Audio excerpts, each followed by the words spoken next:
મુસ્લિમ રાષ્ટ્રીય મંચ દ્વારા આયોજિત અખિલ ભારતીય મુસ્લિમ મહાસંમેલન માટે ગુજરાતમાંથી સૌથી વિશાળ પ્રતિનિધિ મંડળ ન્યૂ દિલ્હી તરફ રવાના થયું છે।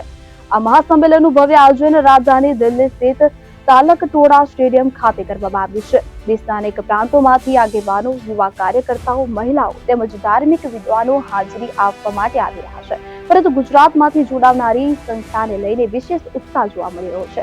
ગુજરાતના જુદા જુદા તાલુકા અને જિલ્લાઓમાંથી ઉત્સાહભેર જોડાતા યુવાઓ, મહિલાઓ અને સામાજિક આગેવાનોનું માનવું છે કે આ મહાસંમેલન મુસ્લિમ સમાજ માટે એક ઐતિહાસિક વળાંક સાબિત થશે।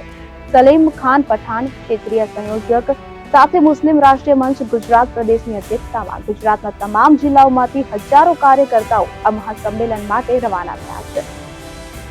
તારીખ 27/9/2025 રોજ દિલ્હી ખાતે તાલકટોરા સ્ટેડિયમમાં અખિલ ભારતીય મુસ્લિમ મહાસંમેલનનું આયોજન થઈ રહ્યું છે, જે મુસ્લિમ રાષ્ટ્રીય મંચના માર્ગદર્શક માનનીય ડોક્ટર ઇન્દ્રેશજીના અધ્યક્ષ સ્થાને મળી રહ્યું છે, જેમાં સમગ્ર ગુજરાતમાંથી 300થી વધુ લોકો જઈ રહ્યા છે।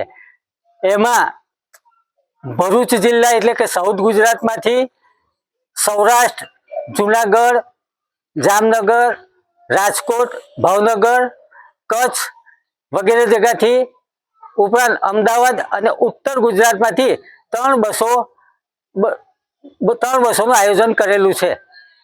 સમગ્ર લોકો, હું સલીમ ખાન પઠાણ, મારી અધ્યક્ષ સ્થાને તમામ લોકો ગુજરાતમાંથી આ સંમેલનમાં હાજરી આપી રહેલ છે। આ કાર્યક્રમનો મુખ્ય હેતુ શું? આ કાર્યક્રમનો મુખ્ય હેતુ કે મુસ્લિમ સમાજને રાષ્ટ્રવાદી ધારાની સાથે જોડી રાષ્ટ્રવાદી વિચાર અને રાષ્ટ્ર માટે સમર્પિત થાય, રાષ્ટ્ર માટે સમાજ આગળ આવે, એ મુખ્ય હેતુ છે।